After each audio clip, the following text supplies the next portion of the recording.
Kemudian supaya majelis ini bertambah berkah, bertambah banyak turunnya rahmat, ya ikhwan, saya mengambil cara sebagaimana saya menyambut tamu di Mekah.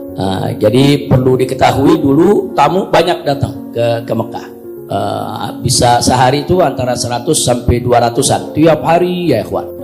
Jadi tamu pada datang karena memang mereka banyak yang sedang melaksanakan ibadah umroh. Ini sedikit kita berbagi cerita. Nah, biasanya saya terima tamu begitu saja, terima tamu, ngobrol, bincang, bertukar informasi sebulan, 2 bulan. Nah, tiba-tiba ada seorang santri di Abu Yasaid Muhammad Al-Maliki, santri yang tidak perlu saya sebutkan namanya. Dia bermimpi bertemu Rasulullah SAW. Singkat mimpinya, hanya minta disampaikan ke saya supaya baca kitab yang berisikan hadis Nabi untuk tamu-tamunya. Itu aja pesannya, ya. Nah, akhirnya itu disampaikan ke saya. Dia nggak menyampaikan langsung, menyampaikan ke mantu saya, Habib Hanif Al-Attas. Waktu itu Habib Hanif sedang ada di Mekah. Habib Hanif sampaikan ke saya, Habib, Abah ini ada begini-begini. Saya anggap itu teguran buat saya, saudara. Artinya kenapa sih nggak memanfaatkan tamu begitu banyak untuk baca 1 ayat, 2 ayat, 1 hadis, 2 hadis, untuk bisa menambah barakah. Bisa ilmu buat saya yang menyampaikan, bisa ilmu juga buat yang mendengarkan, saudara. Nah, akhirnya dari situ, ya kawan, ya kita amalkan. Karena ini saya anggap teguran, nggak boleh kita kita langgar, saya laksanakan. Nah, begitu kita laksanakan, itu tamu makin hari makin banyak.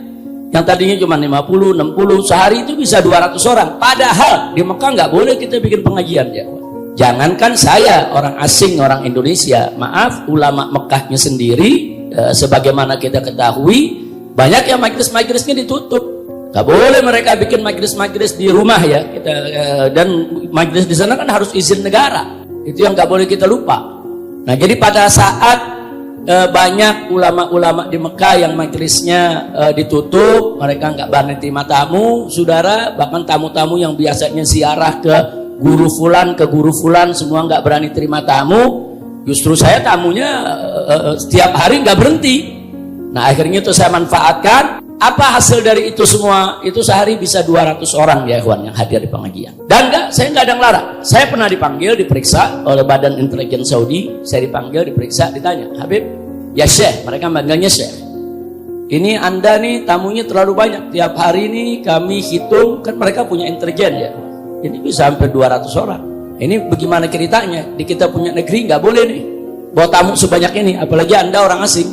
Saya jawab, saya di Indonesia guru, saya dai, saya banyak punya sahabat, banyak punya murid, banyak punya kenalan. Nah, mereka rindu kalau mereka datang umroh, ya mereka mau ketemu. Mana bisa saya larang? Saya bilang, ini pun saya sudah batasi. Setiap rombongan telepon, Habib, ini jamaah kita mau ini, oh jangan banyak-banyak, cukup bawa 5 orang aja. Nah, sebab travel dari Indonesia ada 200-300an travel. Nah, kalau satu travel bawa 200 orang, jadi tempat ziarah rumah kita. Bisa berabe urusannya, ya kawan. Kita minta satu travel cukup 5 orang aja. Nah, satu travel bawa 5 orang, satu travel bawa 5 orang. Itu setiap hari bisa 200 orang, ya kawan. Akhirnya begitu saya ditanya, saya bilang ini semua tamu, saya nggak bisa tolak. Nah, akhirnya dia sampaikan, ya tapi di kita punya negeri nggak boleh.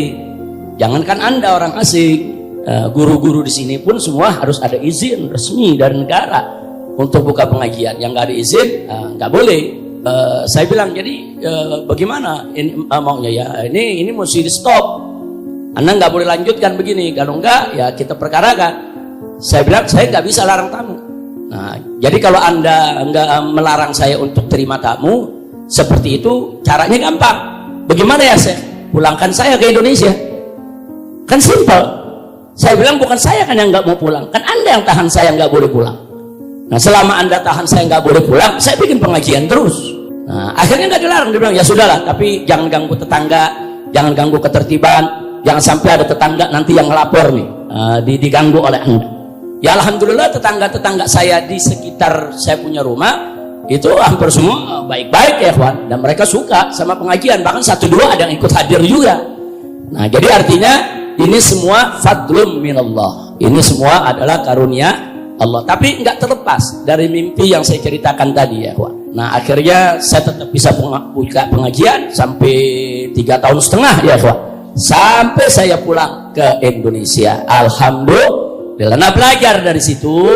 Sebelum kita ngobrol, sebelum tamu-tamu memperkenalkan diri dengan rombongannya, sebelum Anda menyampaikan hajatnya, apa yang ingin disampaikan, mungkin ada informasi yang bagus buat saya maupun buat seluruh jamaah di sini, atau ada sesuatu yang ingin ditanyakan atau bagaimana ya, ikhwan, silakan sampaikan aja ya, ikhwan. Silakan, nanti Anda bisa sampaikan. Tapi sebelumnya kita akan bacakan dulu. Kita mulai. Ini hari pertama kita mulai dengan kitab Riyadhus Shalihin, yaitu karangan daripada Al-Imam An-Nawawi. Hari ini saya baca di pasal pertama mungkin hanya satu hadis. Besok ada tamu yang berikutnya, pasal yang berikutnya. Jadi nggak apa-apa. Jadi beda-beda tamu tuh ya, kawan, beda-beda orang. Yang penting semuanya bisa dengar hadis Nabi kita Muhammad Sallallahu Alaihi Wasallam. Mudah-mudahan dengan kita mendengar ayat Al-Quranul Karim dan kita dengan mendengar hadis Nabi kita Muhammad Sallallahu Alaihi Wasallam, bukan sekedar kita mendapatkan pahala, tapi insya Allah dengan itu semua saudara bisa menyebabkan turunnya rahmat dan memberikan pencerahan di hati kita, di pikiran kita. Insya Allah bisa mendatangkan keberkahan. Amin ya Rabbal Alamin.